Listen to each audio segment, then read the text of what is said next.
My parents went away for the weekend, so I decided to invite a friend to stay over. This happened a few years ago, and no, I wasn't supposed to invite anyone when my parents were gone, but maybe it was a good thing. We played board games and card games all night, just hanging out, not glued to our phones, enjoying each other's company, and talking about the most random things you can imagine. I guess I was 16 years old. Yes, I was only 16 years old. My friend was a year older than me, so she was 17. We weren't dating. She was just like a girlfriend to me, and her name was Hannah. I lived in a pretty nice house growing up. I won't lie, my mom is a doctor, and my dad runs a fairly successful pressure washing business. When I was an only child, so I was pretty spoiled. I guess you could say I always wanted a brother or sister, but my parents couldn't have children after me. They thought about adoption, but they never did it. Anyway, it was around 9 o'clock when Hannah arrived, and my parents had been gone for hours, so we were ready. My room was upstairs, and that's where we often hung out. When you left my room, straight ahead, there were stairs parallel to my bedroom. My room had its own private bathroom.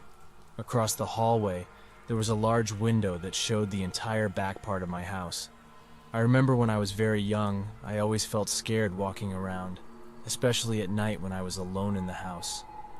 We had a pretty large backyard with a pool, a play area, and a nice shed in the back, all surrounded by trees, and what I mean is a vast forest, maybe 3 hectares or more, so someone could really spy on us and we would never know. Of course, my parents had cameras, but there were many blind spots. The cameras were infrared, but you could only see shapes and maybe estimate the height of what they captured, but there were definitely no specific details at night from a distance. Anyway, I wanted to take a shower, so I did. Hannah hung out downstairs in the living room and waited. After just a few minutes of showering, Hannah ran upstairs screaming my name. "Lucas, come here now! There's someone outside in the backyard! Hurry!" I put on my clothes so quickly and didn't even bother drying off. I put on my shoes and grabbed my gun, which was locked in my parents' safe in their bedroom.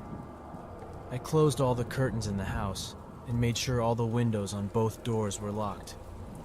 We sat in my bedroom with my gun. She called the police, and I called my mom. The police were on their way. My parents were a few hours away, but they immediately stopped what they were doing and got here as fast as they could. I kept calling my mom the whole time, explaining what was happening. Then suddenly, we heard a window shatter. Hannah screamed and ran to my closet. I was the one with the gun, so I had to make sure we were safe, even though I was scared and my heart was pounding. I had to protect us. And at that moment, I knew what I had to do. I ran out of my room, and at the top of the stairs I yelled, "Hey, get out of here! The police are on their way, and I have a gun. If I see you, I'll shoot you." I heard a loud banging downstairs that sounded like it was coming from the kitchen. I heard hurried footsteps throughout the house as he searched each room one by one. He tried to break into my parents' safe, but failed. Luckily, it might have turned into a shootout if he was armed. That night, he took some valuable items belonging to my parents, like some expensive jewelry and a few other small items. He tried to flee shortly after, but the police arrived as he ran out. It all happened right before my eyes. One of the officers handcuffed him, and they took him away. Apparently, he had a warrant for his arrest for a separate case of burglary and armed robbery. Since then, my parents never let me stay alone at home, and I don't want to stay alone at home, at least not in that house.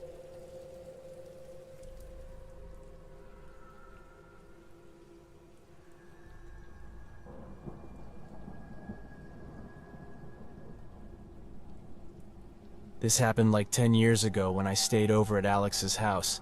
He was the best friend at the time, just your average weekend.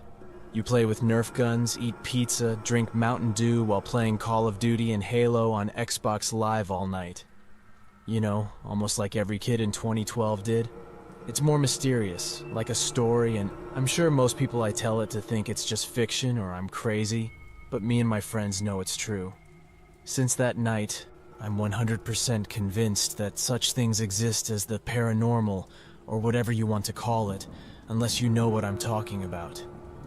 Like ghosts or demons, maybe not exactly like that, but something bad and very disturbing, something we as humans can't fully comprehend. So we were up in Alex's room, just me, him, and Sebastian. We were just having fun taking turns playing Halo and Call of Duty, because the three of us, and he only had 2 controllers. Suddenly, Alex turned off the TV and made us all immediately quiet. We all heard what sounded like someone screaming as loudly as they could. It was a crazy wailing sound that, according to Alex, he sometimes hears. It's worth mentioning that it was 1 a.m. in a dead-end street with only one streetlight with very little light, so we had to squint to see. We saw the silhouette of a super tall creature running like a deer across the street. The wailing sound slowly diminished as it moved away from us. "What the hell, Alex? Is that a ghost?" he said. "What do you mean a ghost? You saw it too. Now, if you can sit here and lie to yourself and say it's a human or some kind of unknown animal species, then go ahead. But it clearly wasn't an animal, and definitely not a human. Whatever it was, my guess is as good as yours right now." The strange creature that looked like a skinwalker had completely disappeared from sight, and we couldn't hear it anymore. Alex kept staring out the window, though he seemed like he was going crazy. "Hey, buddy, okay? He might sit down and have a drink of water." He then started crying.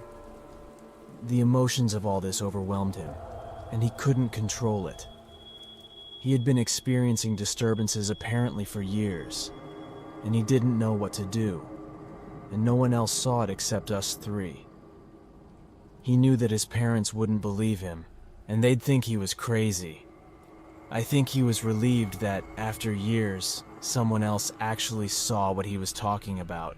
Of course, he didn't want us to see it because it traumatized us too, but I think it gave him some comfort knowing that it's real and he's not crazy.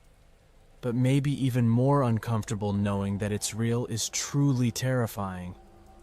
Apparently he still hears it from time to time, but he chooses to ignore it completely, and nothing bad has happened yet, and we hope nothing bad ever happens at all.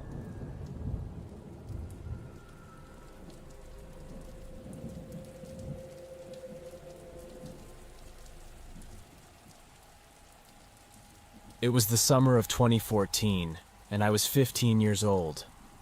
I stayed over at my friend George's house that night. It was a regular occurrence, and I often stayed there sometimes more than 2 or 3 times a week during the summer.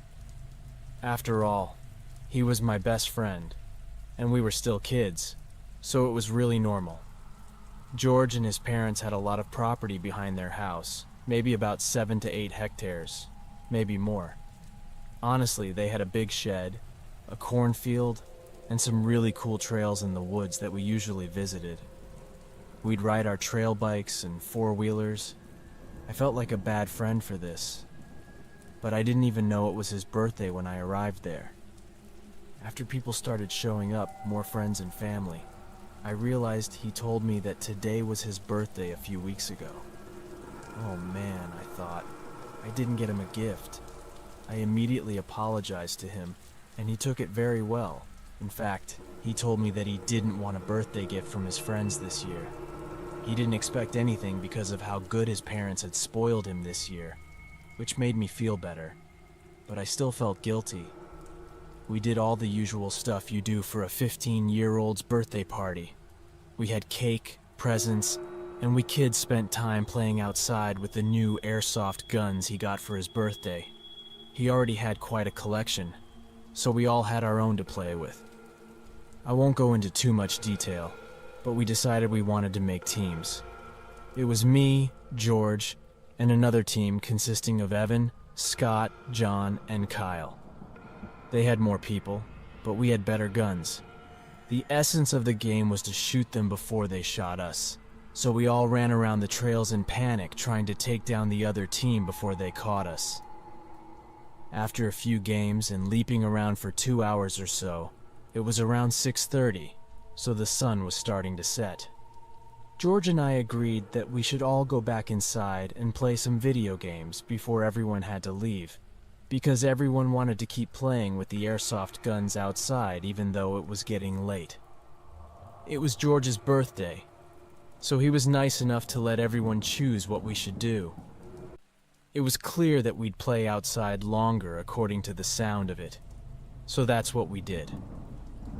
We restarted the game, and we all had about 2 minutes to get ready and hide wherever we wanted.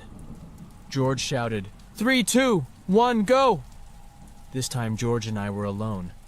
We had ventured quite far into the trails by now, and he instructed me to follow him further into the woods. We ran along the path towards the treehouse that had been built long ago. Are you sure they'll come back this far? I asked George. I mean, it's getting dark, and I doubt they'll think we'd go this far. Yeah, they might not, he said. But if they do, they won't be able to get us before we get them. And besides, it'd be funny if they couldn't find us. As time passed, the day grew darker, and George whispered, Hey, we might need to head back in a few minutes. He continued, After all, it's his birthday, so I want to do what he wants. Do you hear that? George whispered. There's someone or something walking quite close to us. We thought it was them, but we heard our friends yelling and talking further away in the distance, so we immediately ruled them out unless they split up and tried to trick us. Don't offend them, I whispered, but none of them are smart enough to think of that. Oh man, rough, he said. He looked at me, shrugged, then put his finger to his lips and said, Whatever it is, it's getting closer. After a moment of silence, we could finally see a tall, slim figure standing in front of us. We thought they couldn't see us. I whispered. George said, Yeah, it's definitely not one of our friends because whatever it is, it's as big as a grown man. And none of the teenagers would stand still as comfortably as possible. Thankfully, it was dark by now because from where the person stood, it was clear they couldn't see us. The person began to walk in the opposite direction. Now, the last glimmer of light that illuminated the woods for so long shone directly towards the unknown figure, who seemed to be wearing some sort of ghillie suit. George didn't want to take any chances, and immediately jumped down after the strange figure disappeared. Are you crazy? I asked, but he insisted I follow him. So I did. I was scared, but I'd be even more frightened if I were alone, so that's why I went with him. We ran in a different direction from the usual path to get there. He said he knew a better way back home, through the cornfield that ran parallel to the trail we had taken. As soon as we jumped out of the treehouse, though the figure that looked like a ghillie suit we assumed was the strange man, heard us, and started running towards us. We had a little distance between us and him, and that was a good thing. We ran much faster because I didn't know what would happen to us or either of us if we weren't faster. We ran screaming all the way back. Our friends must have realized we weren't joking because they also started running towards us and walked towards us only a moment or two later. We all arrived in my backyard, and my dad would surely scold us because he ran out without wearing shoes at all to save us. George and I told him everything. My dad immediately called the police, but there wasn't much they could do because they couldn't find those people, and because I couldn't provide a description. The only thing I can really say is that I will never go back to that trail again, and I highly doubt George will either.